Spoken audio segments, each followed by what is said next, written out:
Hey guys! So if you're someone who's contemplating or nag-iisip na magtrabaho sa government, then keep on watching this video. Just a little trivia, I worked in the government for 4 years and 7 months, almost 5 years.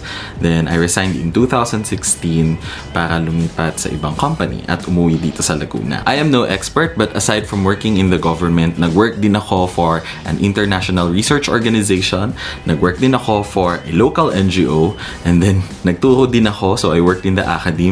And then right now, I'm currently working in the private sector.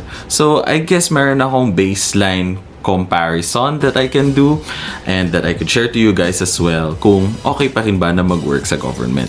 My work in the government was my first job. And I wouldn't say na it's all butterflies and flowers. Madami rin akong hardships na natutunan sa government, and I'd like to say na it really made me a better person and a stronger person. Also, a lot of the things that I might say, baka outdated na siya or hindi na applicable because of course right now we're all working from home and it's on quarantine, so baka yung iba dito hindi na siya applicable. If you think it's the case, please feel free to comment down below your comments, of course. And yeah, hey, what's up friends? Welcome back to my channel. If you're new here, hi, ako po si Oshean and I make videos on personal finance, some tech that can help you, lifestyle hacks such as this video, and whatnots. Okay, without any further ado, let's start with the first topic that I want to share to you guys. So the first one is tenureship. And tenureship meaning ano ba yung mga different positions sa government. So friends, you know, medyo weird. Hindi naman weird, actually medyo mas complex lang yung system of tenureship sa government versus in the private sector.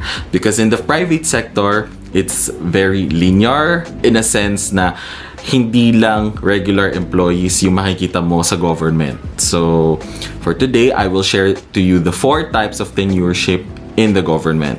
So the first one is yung mga permanent employees. So sila yung mga tipong nakakuha na ng civil service exam tapos nabigyan na ng regular positions and meron silang security of tenure. Almost all government employees are aiming to be regular employees or to get permanent plantilla positions because of course the benefits are larger. Magkakaroon ka ng leave credits, VL, SL, and other leave credits that the government can bestow upon these employees. In order to be a permanent employee, you must have either a PRC license, depende sa position that you're applying for, or you could also be a lawyer if you want to be an attorney sa government. And also, there are some positions in the government that can only be filled up by certain qualified people. Like for example, kapag may certification from TESDA, yung parang mga NC1, NC2, something like that. Like yung mga computer operator positions. But I think the most common way of getting a regular position is by passing yung tinatawag na civil service exam.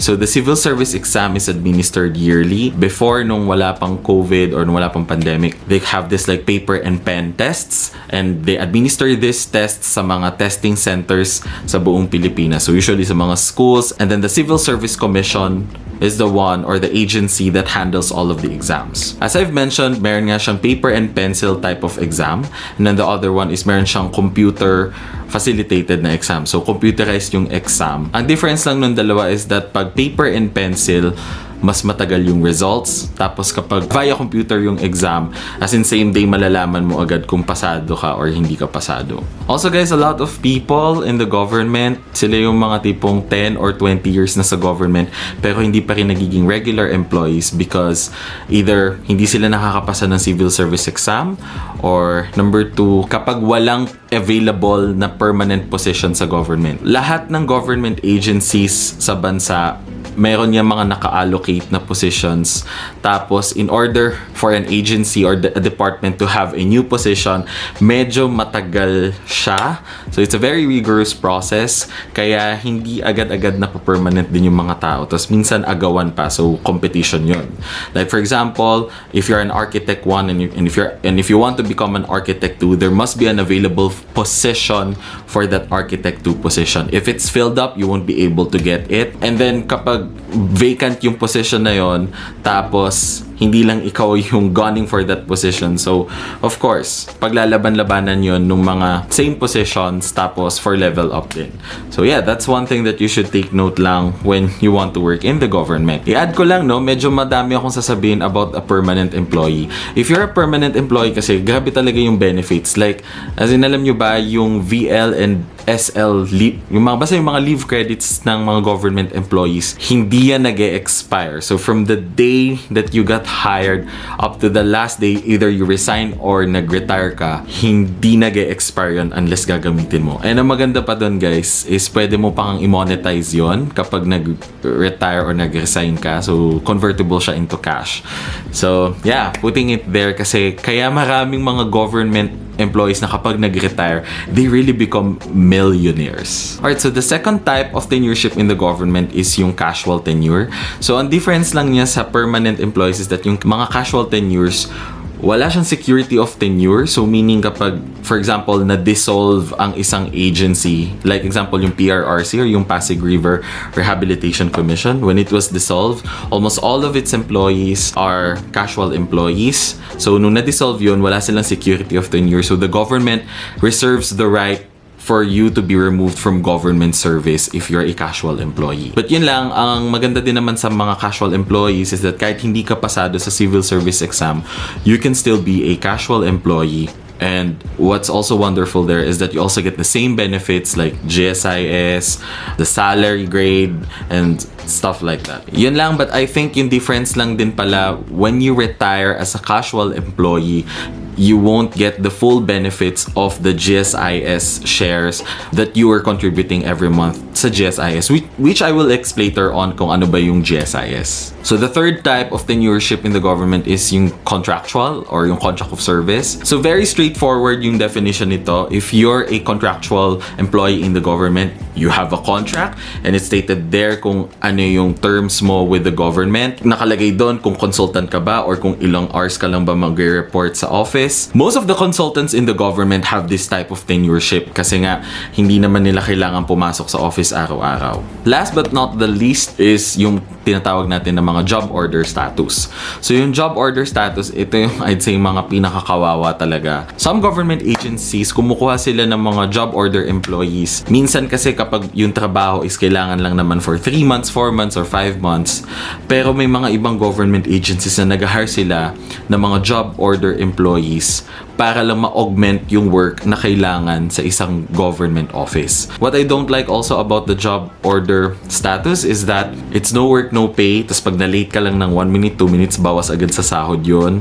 Walang leaves, wala kang benefits, walang anything, walang GSIS. So, sariling sikap talaga. And sometimes, less pa yung makukuha mo kapag naging job order employee ka sa government, hindi yung expected na salary dun sa position na yun. And I'm saying this because I became a job order employee for 2 years dun sa government. And yeah, if I'm being honest, I didn't like the experience financially.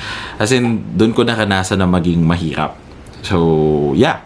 Alright, so let's proceed to the next topic na feeling ko interested talaga kayo. And that is the salary. Medyo straightforward naman yung salary sa government. So we have this what we call the salary grade table, which you can find it here. And the highest salary grade in the Philippines is SG33. And wala nyo kung sino yung nag-iisang tao na may SG33 na sweldo sa Pilipinas. Yes, you heard it right. It's the president.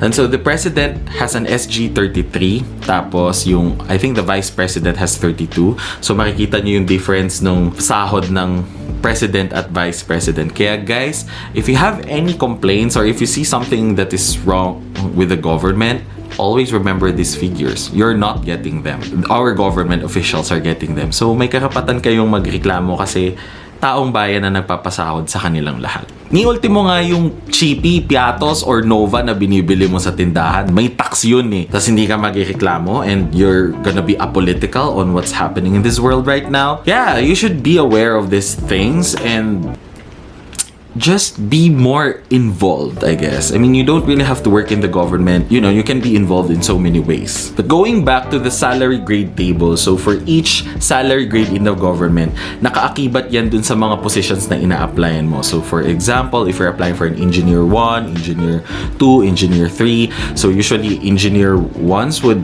have a salary grade of SG12 or SG13. So yeah, depende yon. Ngayon naman, paano ba nagkakaroon ng salary increase sa government? So of course, by promotion or kapag may mga performance rating na or perf eval seasons na sa government. So meron tayong tinatawag kasi sa government na salary step increments. So 8 steps yon except for the president na hanggang 2 steps lang. If you're performing well and then na-evaluate naman ng manager mo na, oy, okay, sige, dagdagan natin ng salary to. So, may salary step increment yun na 1, 2, 3, 4, 5, 6, 7, 8. So, the next topic that we're going to discuss is GSIS. Basically, kung alam mo yung SSS, parehos lang sila halos, but yung difference lang is that the GSIS is geared towards contributions from government employees. So, lahat ng nagbibigay ng pera sa GSIS ay government employees lamang. Yung nakita kong difference between GSIS and SSS is that for GSIS, mas malaki yung contributions. Like, I remember yung kinakaltasan sa akin sa GSIS ko was basta almost 2,000 pesos, ganon, every month.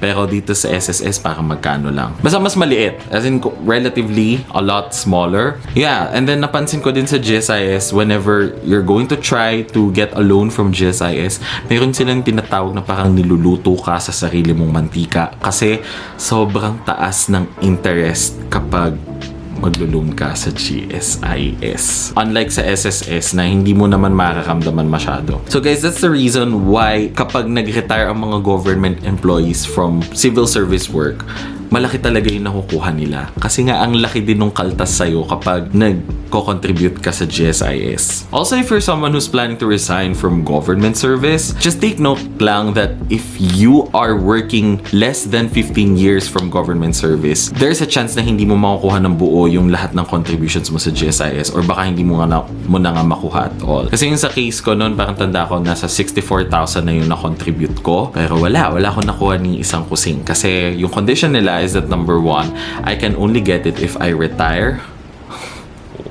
Kanila na. Yung another condition is that I can only get it if hindi ako agad nag-resign sa government service. So the next topic is the culture and the work ethics in the government. This might be a bit controversial, but if I'm being honest, working in the government felt like a rat race of being title-driven, getting a master's degree as soon as you can, becoming promoted so you could have that extra title from your freaking name, and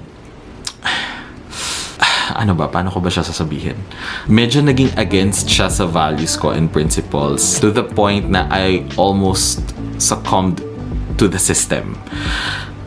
Hindi ko siya nagustuhan. Hindi naman yun yung main reason ko why I left in the government. I basically left the government because I really needed to go home because I needed to take care of my mom and because she's a senior citizen now. But at the same time, parang siguro the other factors would be hindi na rin talaga ako masaya na nagwo-work sa government. Wala akong career growth and every time na nagwo-work ako, papasok ako, hindi na ako masaya.